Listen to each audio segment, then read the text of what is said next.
Cast is now starting. All attendees are in listen-only mode. Good afternoon, everyone. This is Marcy Reedy, and it is my great pleasure to welcome you to the UCEA webinar series on school leadership. Today, we're going to take a deep dive into one of everyone's favorite topics, educational leadership standards. Specifically, we will be looking at the professional standards for educational leaders, or PSEL, and the National Educational Leadership Preparation Standards, or NELP. We will attempt to answer some of the most common questions we receive about the standards here at UCEA. In particular, we are aiming for everyone to leave this webinar with a clear understanding of how PSEL and NELP are different, where they overlap, and why two different sets of standards were needed for the field. One quick logistical announcement before we begin. We will be monitoring questions continuously in the question or chat box. So if you would please submit your questions as we move along, we will do our best to address them as time permits. So now on to our conversation. And joining us today are some real leaders in the field and champions for strong and effective standards for the preparation of school leaders. Dr. Michelle Young is the Executive Director of UCEA.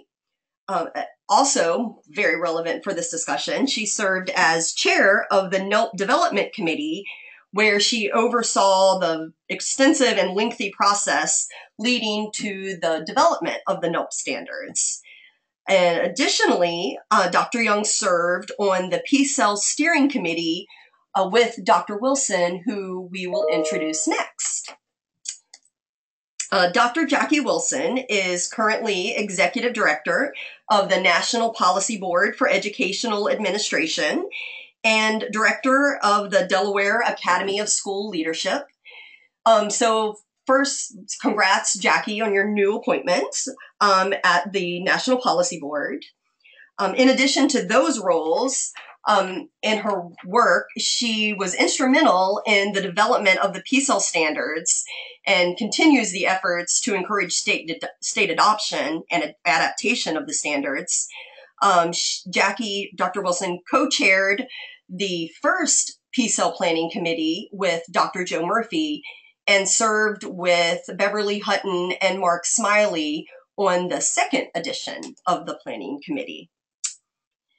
So we will kick it right off with one of the most important questions we have, and would like to ask Dr. Young if you would start us off. Sure. Thank you, Marcy. And I'm really looking forward to this, as I know Jackie is, to share with you some of the updates on the PSEL and NELP standards. And as this slide indicates, we have two sets of standards that were revised, and that was the ISLIC and the ELCC.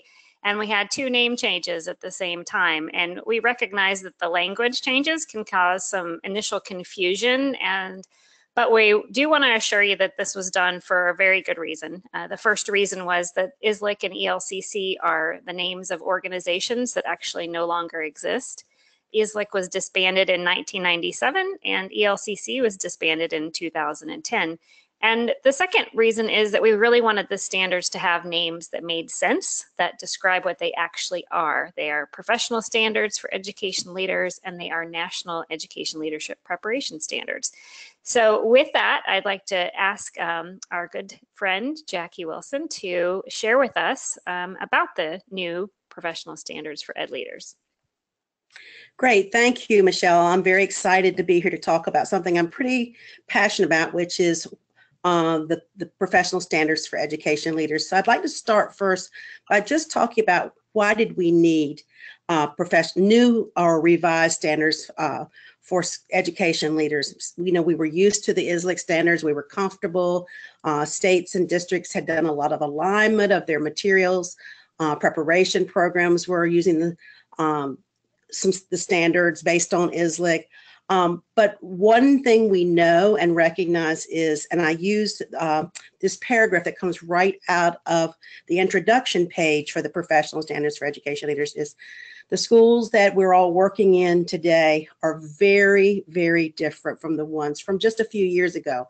As a former principal, I'm in schools every day through the work I do through my academy. Is the schools that I go in to visit today don't look like the school I led.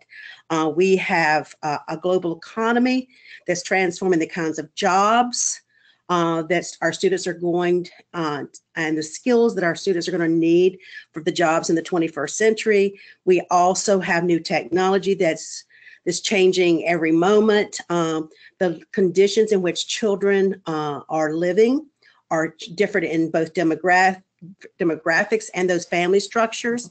So, and education is right out in front because it is a huge budget item for most states. So there's a lot of politics and shifts of control, which if you pick up any newspaper or Ed Week, you see those changes daily.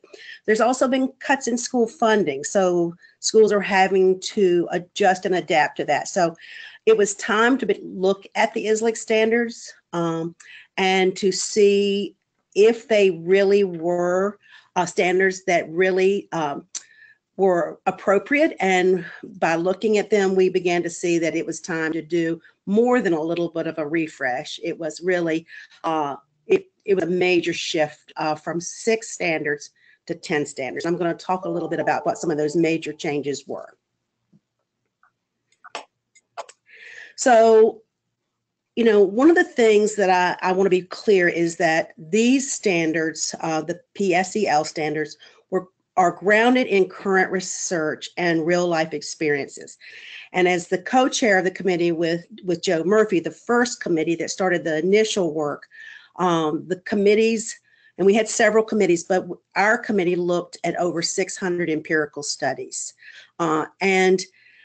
People say to me, well, are there 600 empirical studies on school leadership?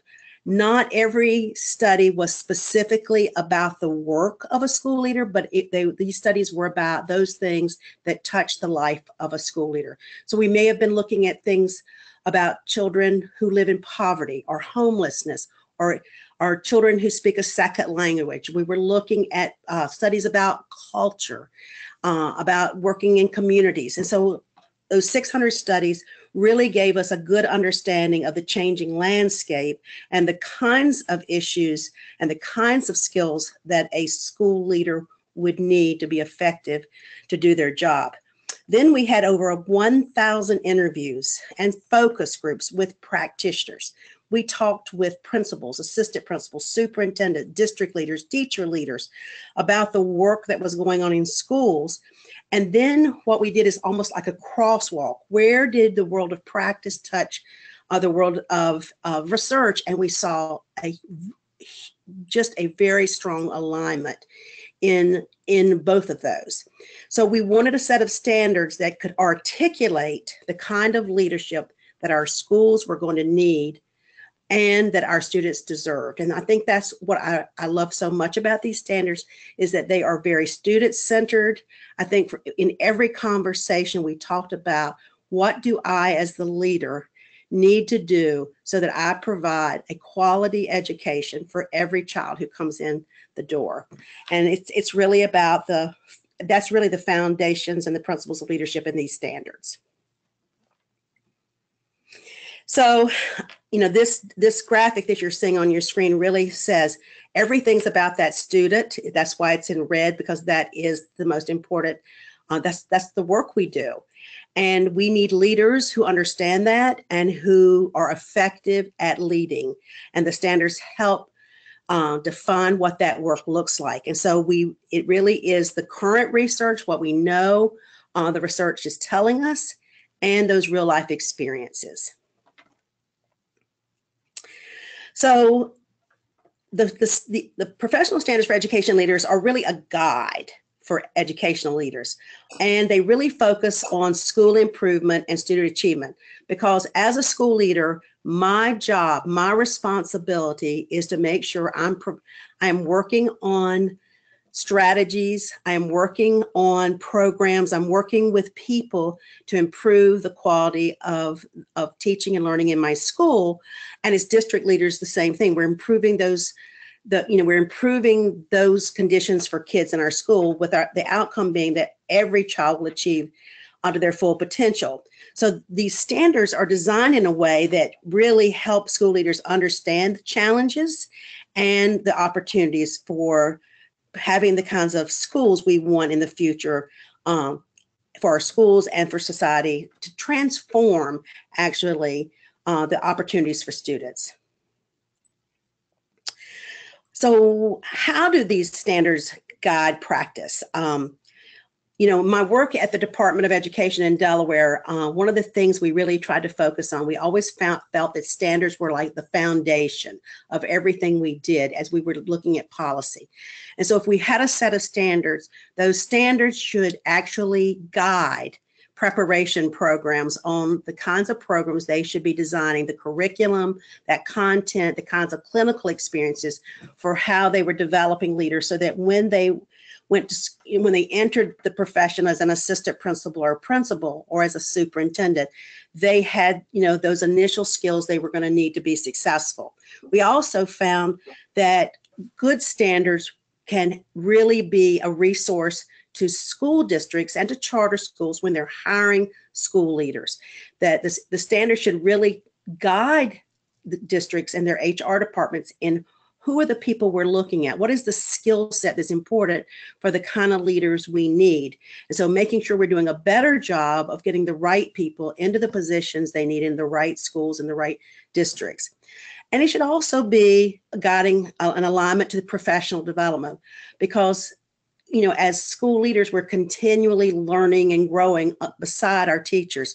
So making sure that professional development is aligned to these to the professional standards for educational leadership. All the professional development, for example, that we provide in our academy, the first question we ask is, which standard is this particular professional development aligned to if we're doing professional development for principals? And the other piece, and one of the most important, is how we're supervising and evaluating principals. As a principal, once I'm placed into a position, I should know how I'm going to be held accountable. And so knowing those expectations, which are clearly defined in the PSEL standards, makes it very clear about what is important to the district and how I'm going to be measured, my performance is going to be measured. So what is the link between education, leadership, and student learning? So as I said before, these standards really do embody the research and the practice-based understanding and the relationships between ed leadership and student learning. We know from the research that it's very seldom that you're going to find a highly effective, successful school that doesn't have a strong leader. And a school leader who builds that capacity in that school to do the work. So really the standards, and we're going to look at a few of those standards in just a minute, really takes a holistic view of leadership, and it's really about the work that the school leader needs to focus on so that they are constantly promoting the learning, achievement, and the development of each student. And the committee was very clear that we wanted to use the word each student. And I'm sure Michelle remembers those conversations when we talked about the word every student and each student, that it was about each student in our school, making sure that those children had every opportunity to achieve at the highest level. So here's a graphic that really shows you the 10 standards. So I think that in itself speaks volumes about the change in what it means to lead in 2018 compared to what it meant to lead in 2008. That we went from 6 standards to 10 standards. That the work we do is is much more complex. And so the standards are kind of set up. There are domains and qualities and values of leadership that the research and the practice really suggested that leaders must focus on if we wanted students to be successful. So you can see here that the first standard is about the mission, vision, and value. Number 2 is ethics and norms. Number 3 is equity and cultural responsiveness. Number 4 is curriculum instruction and assessment. 8 is meaningful engagement of families and community. I went backwards. Number 5 is community of care and support for students. 6 is professional capacity of school personnel. 7 is professional community for teachers and staff. 8 is meaningful engagement of families and community. 9 is operations and management. And then number 10 is school improvement.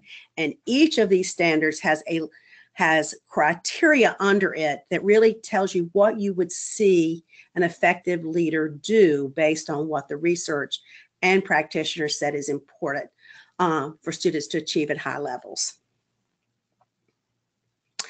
So one of the things that we learned through the process, the committee learned is, and from the research and from practice, is that when the ISLIC standards were refreshed before, we were in an era of No Child Left Behind. And I was a principal during that time, and there was this huge push for what we call academic press, making sure that we were focusing on the curriculum and instruction and assessments, and we had state standards, and that we were testing kids at grade levels.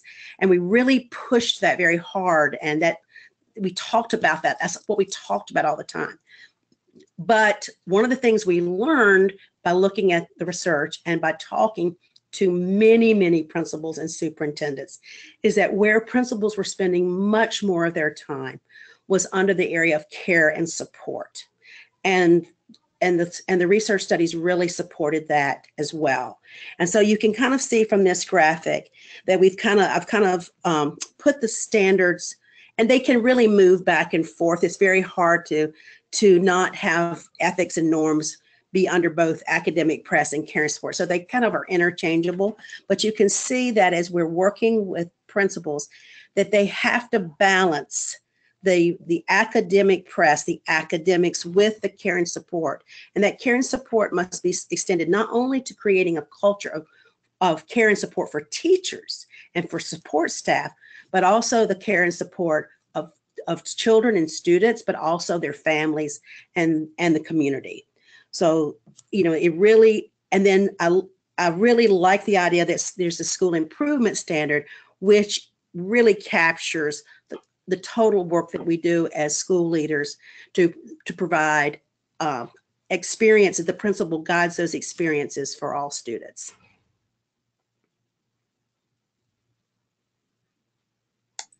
Thank you so much, Jackie. That was a fantastic overview.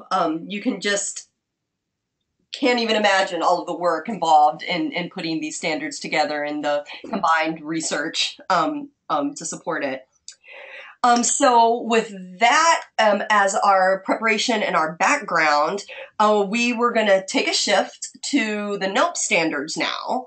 And Michelle, we are hoping that you might be able to help the UCEA audience better understand the purpose behind the NELP standards and what's new in this set of standards and how they are different from PSEL. I will do my best.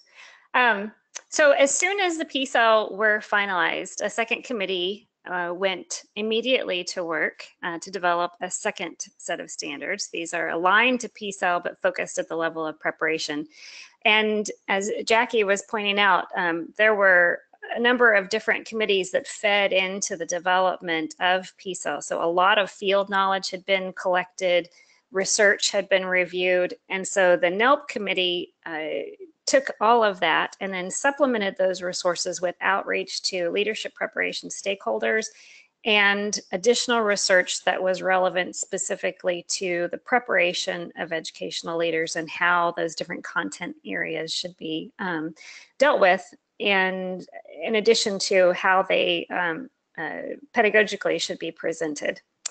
As this slide indicates, clearly we were a little ambitious. We were hoping that the standards would be approved and ready to distribute in 2017. That hasn't happened quite yet, and I'll talk a little bit more about why that is in just a moment. But first, I'd like to share the standards with you. A few things you might notice about this slide. First of all, there are two sets. There are a set for educational leaders at the building level, and then there's a second set that is at the district level. And obviously, these aren't the standards themselves. These are just the titles of the standards. And you see a lot of similarity across. Where you find the differentiation between these two sets of standards is at the in the language of the standard itself, as well as within the different competencies that that occur at a level below. And a lot of work was done to ensure that the district leadership standards are significantly focused on the work of district level leaders, and that the building standards are focused on the requirements of a building level leader. Another thing that you might notice is that PSEL had 10 standards, while you see here the NELP only has 8. Also, the first 3 standards are pretty much almost exactly the same, at least in terms of the title and focus, to the PSEL standards. And then finally, there is an internship standard with the NELP, and that has to do with the reason for having NELP. So a lot of people do ask us frequently, if you could advance to the next slide, you know, why it is that we have to have the NELP standards. You know, why can't we just use the PSEL standards? And that's a very valid question, and there are some very important reasons why we do need actually to have 2 sets of standards. The first reason has to do with the purpose. As Jackie was pointing out, the PSEL standards, like the ISLIC standards that preceded them, are aspirational and career spanning. They can be used for a variety of different things: evaluation, they can be used for professional development, they can be, you know, they can inform preparation. But what they don't do is think about what it is to actually practice the standards at a specific performance level.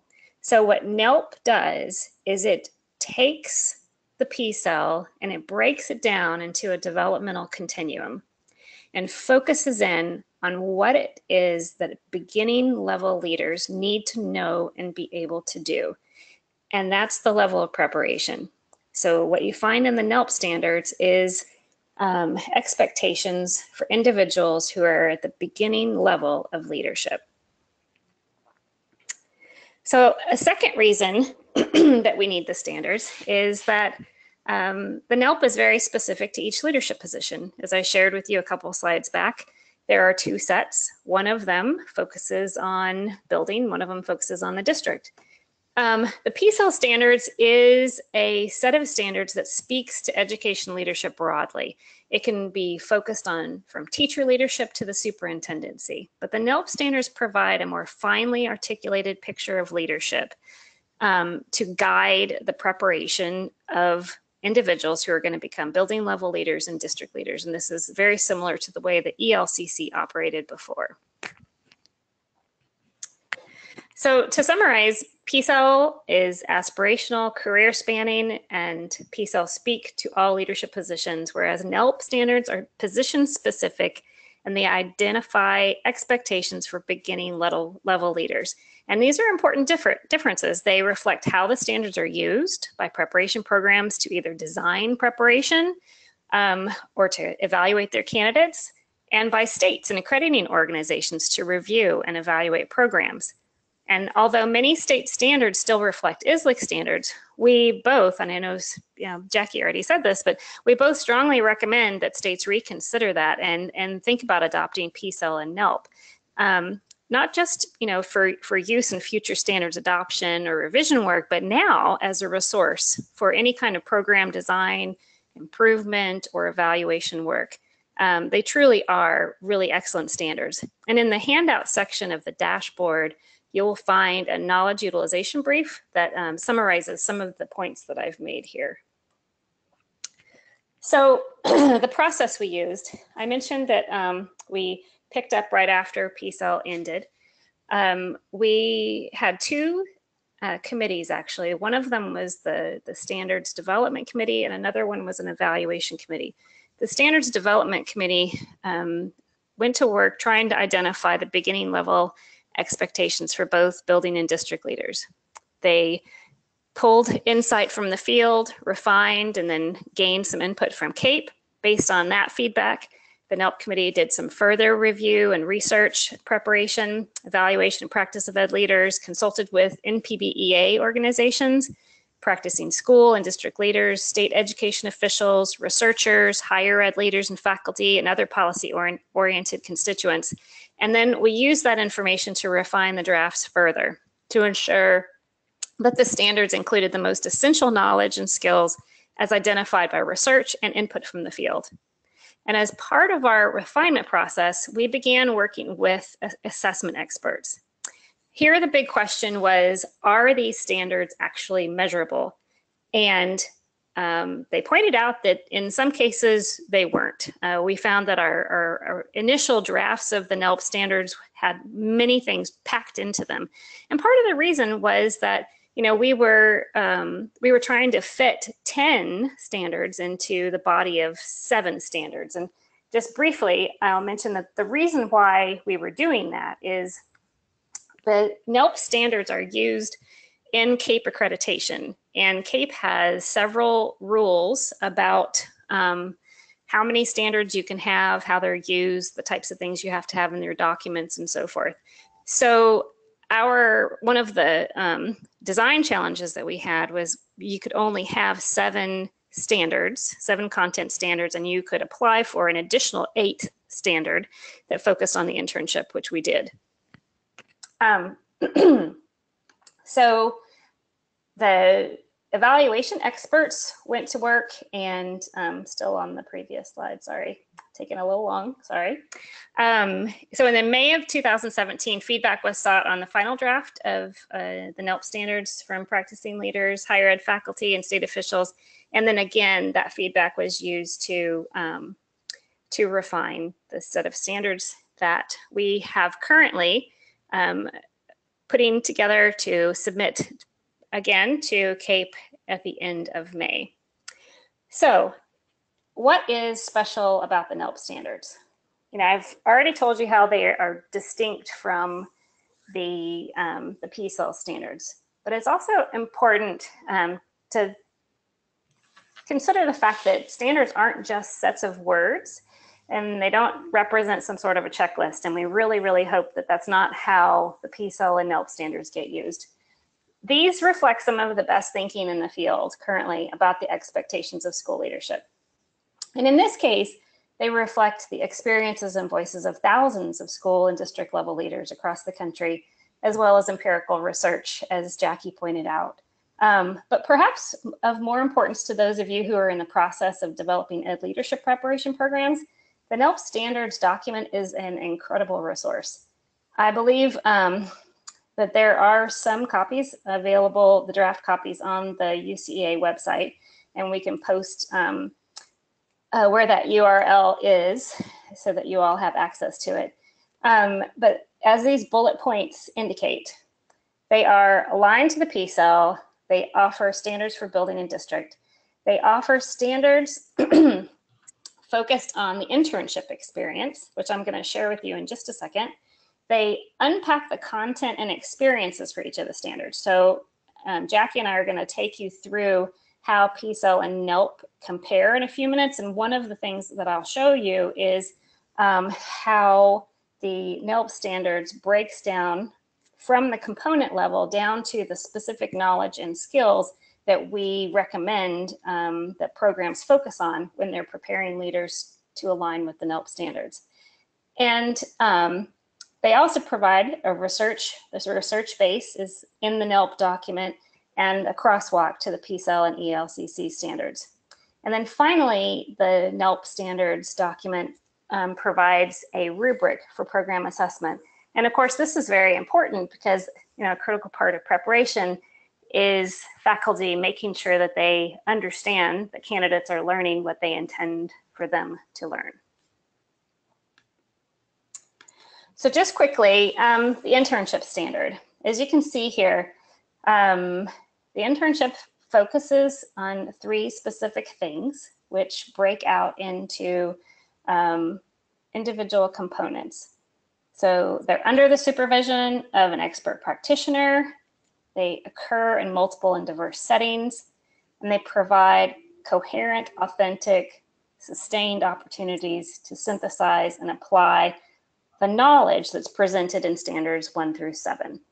So you'll see that the components themselves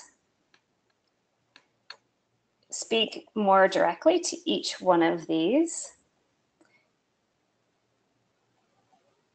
And I would say too that like the first 7 standards, the internship standard is also based on substantial and sustained research on the internship experience within education, within teacher education, and with other professional fields.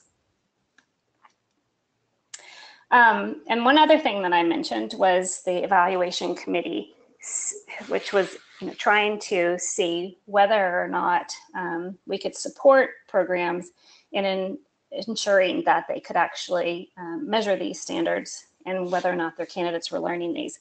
So one of the things that, that the group did is identify a set of key leadership practices that would show up within the standards. And as what you see in the first column, these key leadership practices appear in the NELP standards, and these are the only leadership practices.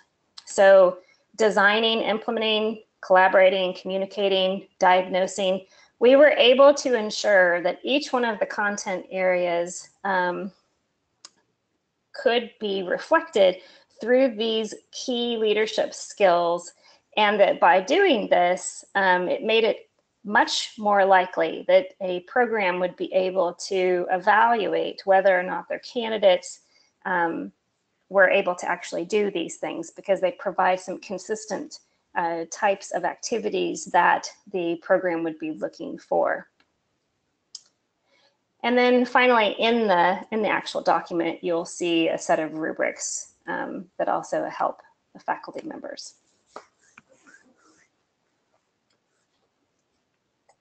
So at this point, we are going to share with you some of the ways that the PSEL and the NELP align. And Jackie's going to start with PSEL Standard 3.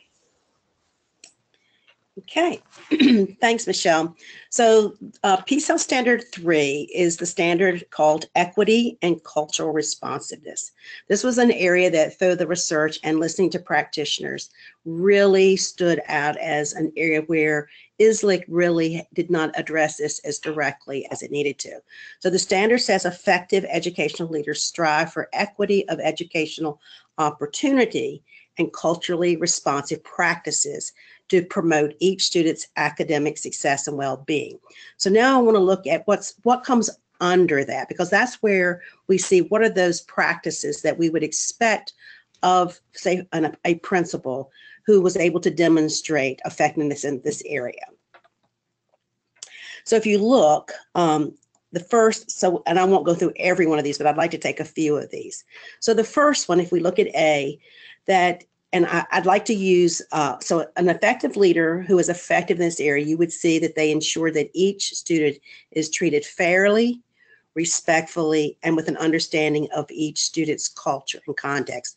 So what would that look like? So for each of these, I always would look at these as in the role of, say, as a principal. So one of the things is that one of the jobs of the principal and how you would see this demonstrated is if you're looking at your data on school discipline.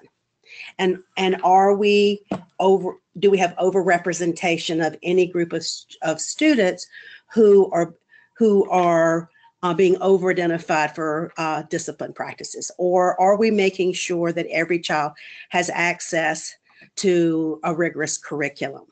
So you would be able to, through an evaluation system, come up with a rubric that would actually have criteria that would be very specific to what a state or a district would want, so that you could measure whether a person was actually, the individual was actually demonstrating effective practice in this area.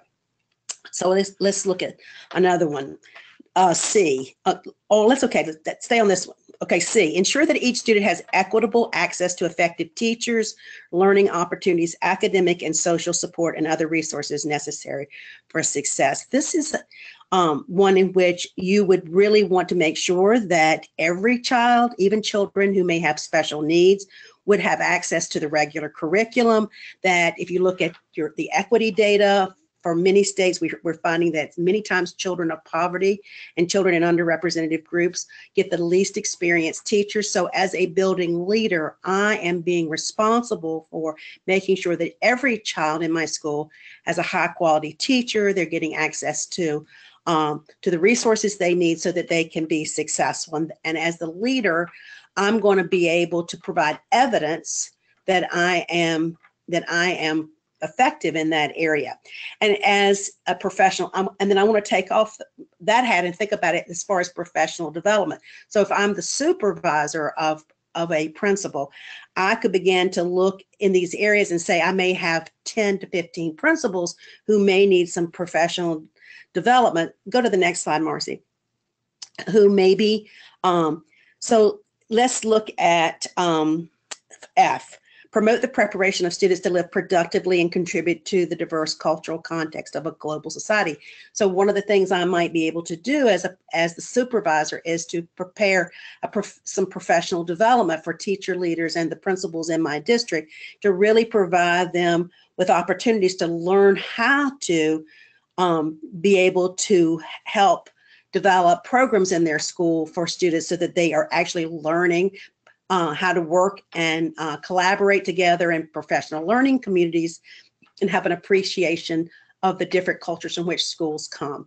So the standards, what I love about these standards is that the criteria is very specific of those actions that you would expect a principal to be able to demonstrate effectiveness.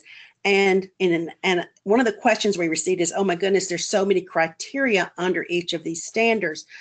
Because if you remember with the ISLIC standards, there were usually only about 4 bullets under each standard. One of the things we said is that we wanted these standards to include everything that the research and practitioners said were key to them being effective in their job. So as the supervisor for principal, for example, you might say, you're a brand new principal. We're going to focus on A, C, and D this year because these are really important for the context in which you're working. So you can really focus on those. And if I'm a principal who's very self-motivated, I would look at these criteria and say, where do I need to really grow myself? Maybe I need some professional development in this area. You know, if I'm hiring a principal, then, and I know the needs of a school based on the data, then I would look at these standards and the criteria, and I could begin to think about the kind of individual who demonstrates a certain skill set, the kinds of experiences they've had as applicants apply for a job that's very specific to the kinds of characteristics they're going to need to be able to demonstrate that they have the equity and cultural responsiveness I need for a particular school.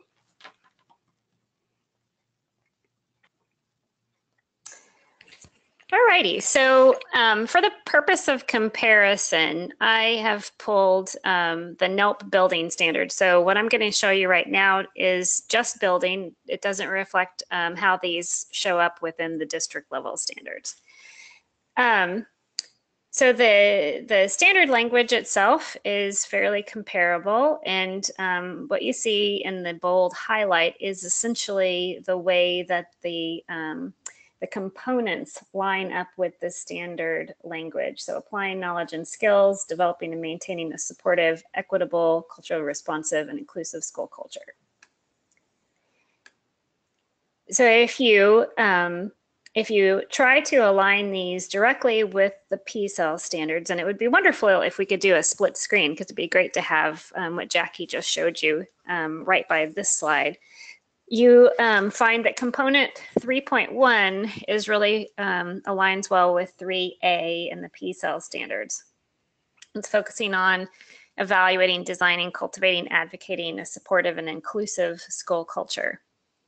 And then component 3.2 aligns really nicely to PSEL 3C, E, G, and H.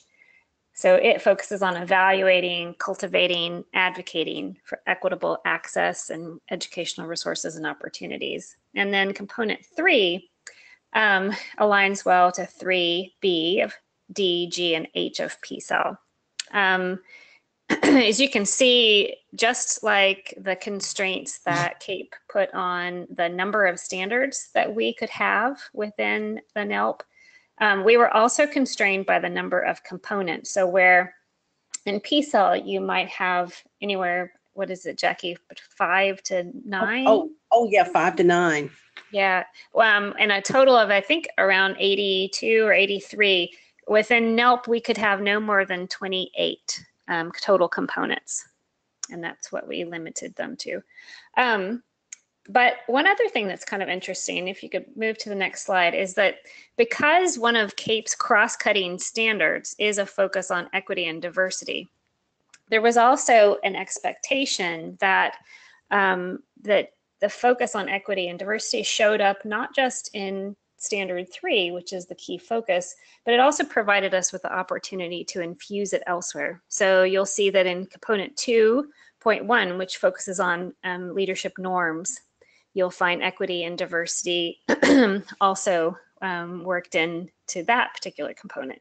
Then for Standard 4, which focuses on instruction, assessment, and evaluation, you'll find that 4.2, 4.3, and 4.4 all have a equity, cultural responsiveness, inclusion, a focus of that nature. These also show up within component 5.1, 5.2, 6.2, and 7.3. So all of the standards except for the very first one have some reference to equity, inclusion, cultural responsiveness, and diversity. Then the final thing I wanted to show you before Jackie moves on to Standard 7 is the more level of specificity. So in addition to your standard level and your component level, what you'll find in the NELP standards for each one of the components is a breakdown of key content knowledge and key education leadership skills that the committee identified as essential when you're doing the preparation of educational leaders. So for example, if you're going to be preparing somebody to develop a supportive, inclusive school culture, you would want to make sure that they understood and had a chance to learn about the dimensions of a positive school culture, research on inclusive school cultures, processes for evaluating school culture, and so forth. You'd also want them to have the opportunity to develop skills in these same areas.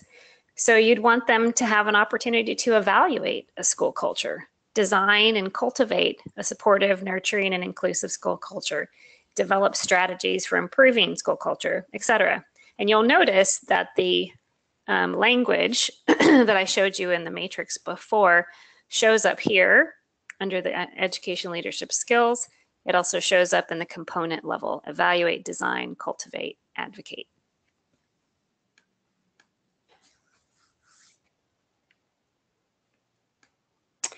Okay, so now I'm going to talk about PSEL Standard 7, which is professional community for teachers and staff.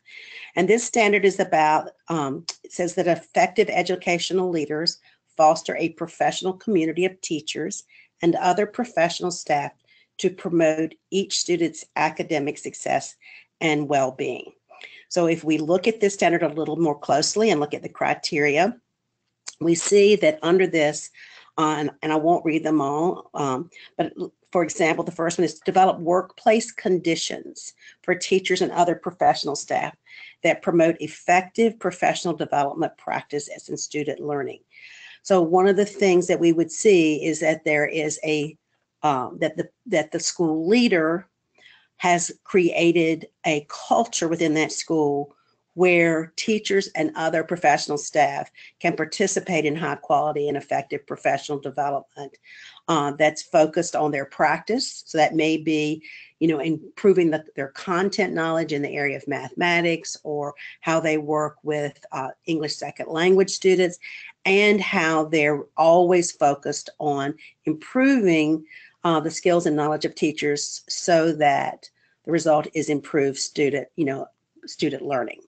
If we looked at C, It's about establishing and sustaining a professional culture of engagement and commitment to the shared vision, goals, and objectives pertaining to the education of the whole child. If you remember, we talked a lot at the beginning about that.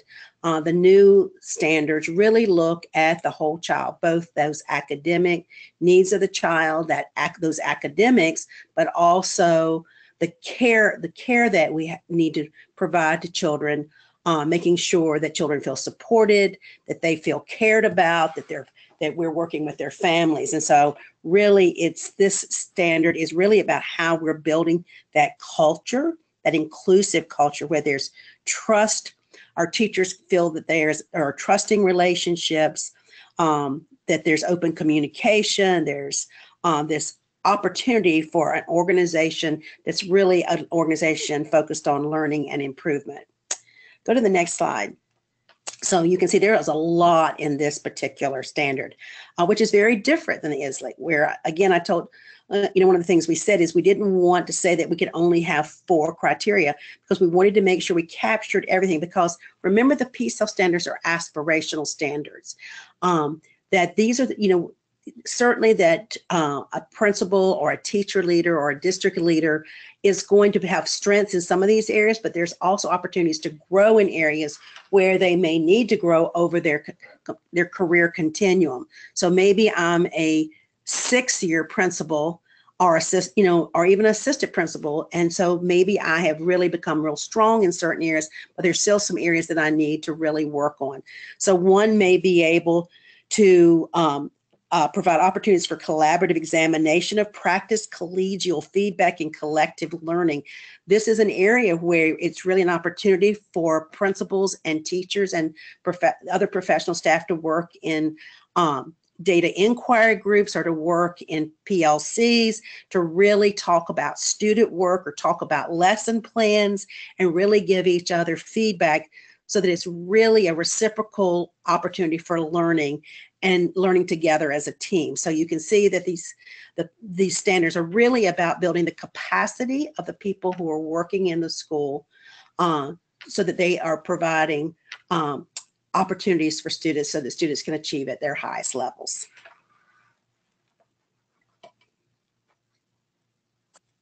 So this was a really terrific standard to choose. This PSEL standard was great to choose because I think it really demonstrates the design challenge that the NELP Standards Committee was facing, because if we were able to have 10 standards that mirrored PSEL, even if we had fewer components, it would have been a lot easier. But instead, we had to figure out how was the best way to demonstrate or to have a focus on professional community for teachers and staff. And so you'll find that this PSEL standard is reflected across 2 separate standards, Standard 3 and Standard 7, but within 3 particular components. The first area was in Standard 3, which we already discussed, but it was this notion of evaluating, cultivating, and advocating for equitable, inclusive, and culturally responsive instruction. And that gets at PSEL Standard B. And then it also shows up in 7.1 and 7.3. And here, the focus is really on developing the school's professional capacity through engagement and recruitment, selection, and hiring. And that gets at 7C, D, E, and G. And then standard 7.3 gets at the leader's own investment in their own education by personally engaging in, as well as collaboratively engaging their staff in, professional learning that's designed to promote reflection, growth, cultural responsiveness, distributive leadership, digital literacy and citizenship, school improvement, and student success. And that gets at PSEL 7A and 7F. So there was a lot of thought that went into how best to reflect the PSEL standards throughout the NELP as appropriate and at the right developmental level. And I feel really proud of the committee's work in that regard, because I think that they've just done a really terrific job.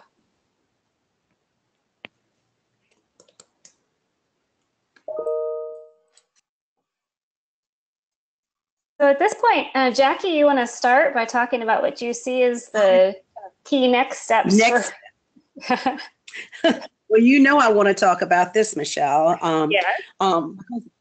because because of the experiences I've had as an educator. Michelle and I talked about this earlier today.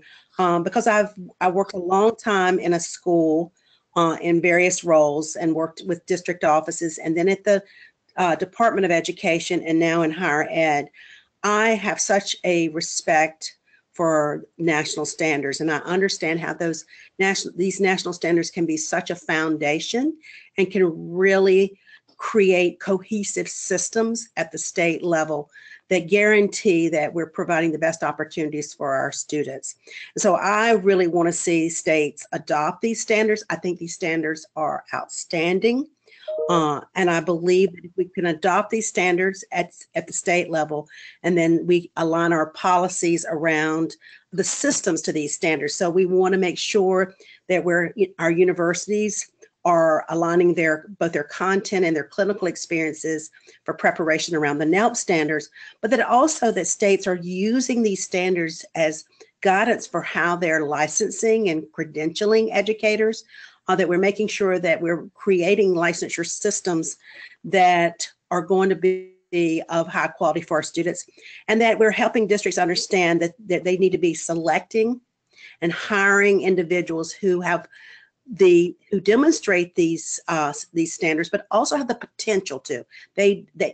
As a new principal or an assistant principal, or even as a teacher leader who's taking on a lot of leadership roles, we want to make sure we're selecting people who have the potential, because again, the standards are very aspirational, to be able to demonstrate effectiveness in the areas that we know are important if we're going to create schools that are good for all children.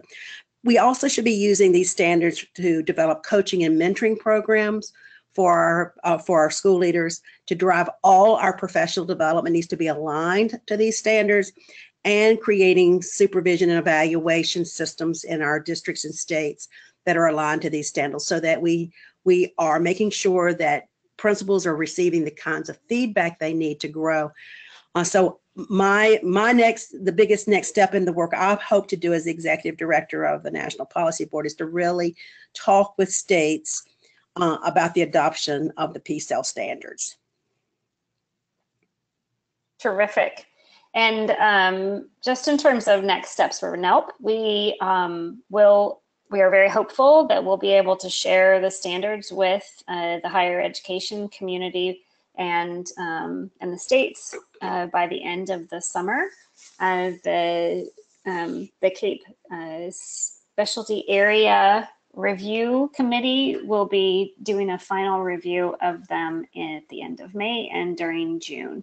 So fingers crossed that goes really well.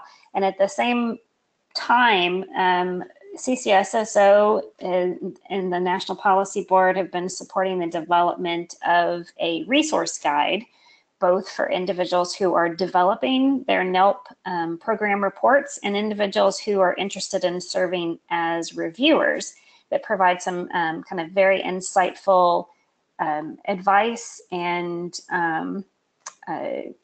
explanations of how you put together your report, how you create data tables, and all sorts of other really, really helpful resources.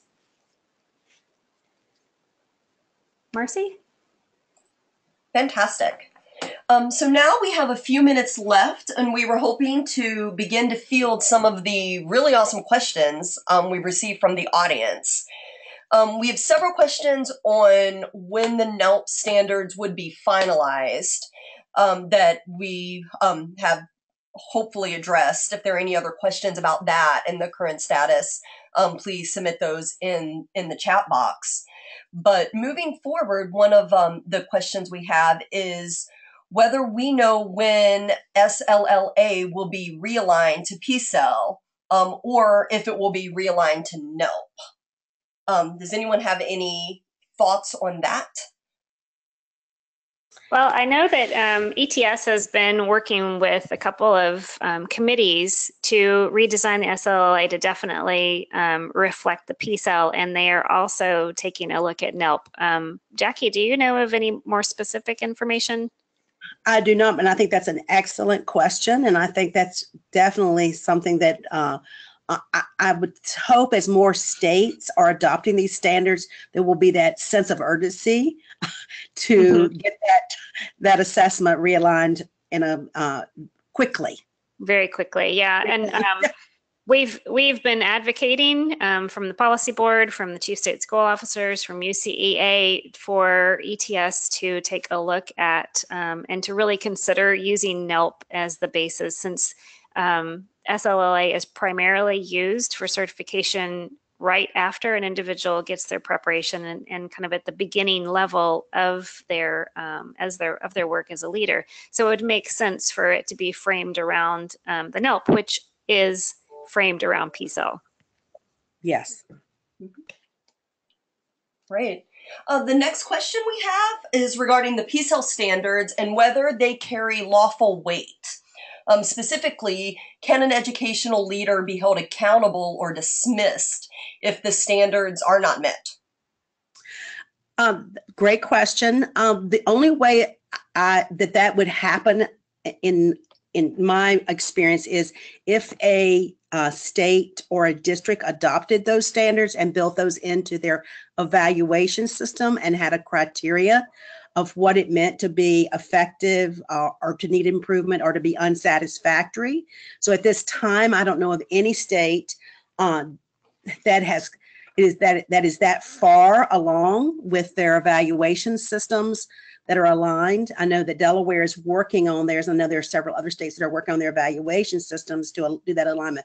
But at this time, I don't know of anywhere, and I don't know if you do, Michelle, where there would be any repercussions if you're not meeting those standards until a state put that in state policy or a district put that in district policy.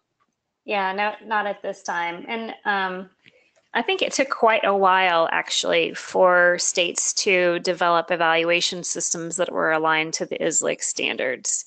It did. It did take some time.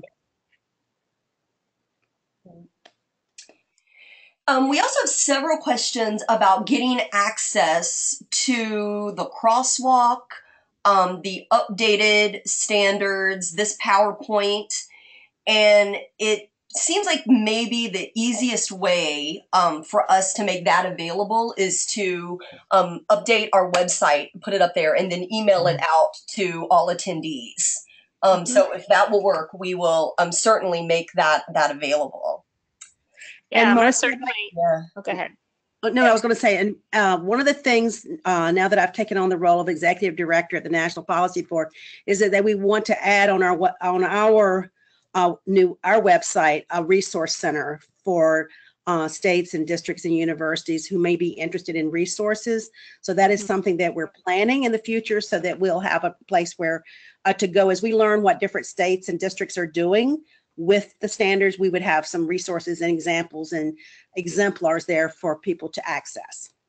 Yes, and there is a section on the NPBEA website that is dedicated to NELP, because it's the policy board actually members that serve as the members of the NELP SPA, which was formerly called the ELCC SPA. And so on the policy board website, once the standards are finalized, you can get a copy of the standard document there. The resource guide that I mentioned will also be there. And I would imagine that some of the other resources, AIR has created some good crosswalk materials, that those will also appear on the policy board website. Yes. Great. At the risk of going and being too tight on time, we did have one question submitted from Twitter that was a great question about reflective practice and how it is a critical leader skill, and then interest in learning more about how that might be assessed, reflective practice in NELPs, in the NELP standards, and how it was addressed in the design of the standards. Sure. So I know that it was very strongly addressed within the PSEL standards as well. But if you, and I don't know if Jackie, if you want to speak to that, but in Standard 7, as I was showing slide 36, it was a couple slides back, on the NELP standards for professional and teachers. So 7.3 focuses around this notion of promoting reflection and personal growth within an educational leader. But it also shows up in Standard 2.1, which is a focus on what the professional norms are for an educational leader, and reflection is listed in Component 2.1. And yeah, so I think that those are the two primary ways that it shows up in the NELP standards. Jackie? Yeah, I would agree. And we did talk about that in Standard 7 is that as the leader is trying to build the capacity of teachers and professional staff, they also have to take care of their own professional growth. And part of that is being a reflective practitioner, thinking about areas of their own professional growth needs. What do they need as a leader so that they can grow? Because you can't lead others if you have, unless you're growing yourself. And so we really talked about that a lot, about the importance of reflective practice. And I think that's captured pretty well in Standard 7. Yeah, yes, definitely. Great. Well, we have lots of other questions coming in, and we apologize that we are out of time to address all of them. But feel free to follow up with us at UCEA at virginia.edu, and we will certainly try to answer any questions we have. So we have reached the end of today's webinar on new standards for educational leadership, a framework for preparing, supporting, and evaluating school leaders. We want to express our appreciation to the Wallace Foundation for their support that make resources like these possible. We also want to have a huge thank you to Dr. Young and Dr. Wilson for joining us today and sharing all of their great knowledge and perspective. So thank you. It was a pleasure. It was a pleasure. Thanks everyone for participating. And thank you for all the great questions, extending our thinking. If you could not, or have a colleague who could not attend today, or you would like to listen to the discussion again, we will place the recording on the UCEA website in a couple days. It'll be up there. So with that, we would like to say goodbye and wish everyone a pleasant rest of your week. Thank you. Thank you. Thanks, everyone.